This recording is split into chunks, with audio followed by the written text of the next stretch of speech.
এই জিতছি, আমরা আবার জিতে গেলাম।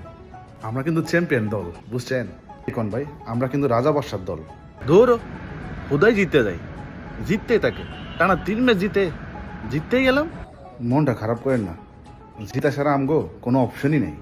জিতেই গেলাম, কি করার ভাই, জিতেই গেলাম। আকাশটা দেখছেন, জিতেই গেলাম। টাকা পয়সা দ্বন্দ্ব দিয়ে কি হইব? জিতেই গেলাম, জিততে থাকি।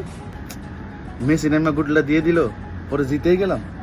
আমরা সাধারণ কোনো দল না, জিতার দল, জিততেই গেলাম। দেখেন এই নারকটা বইব তারা এই জায়গায়, এই জায়গায়। না, আমি হলুদ আম খাবো না, আমি সবুজ আম খাবো, কাঁচা আম।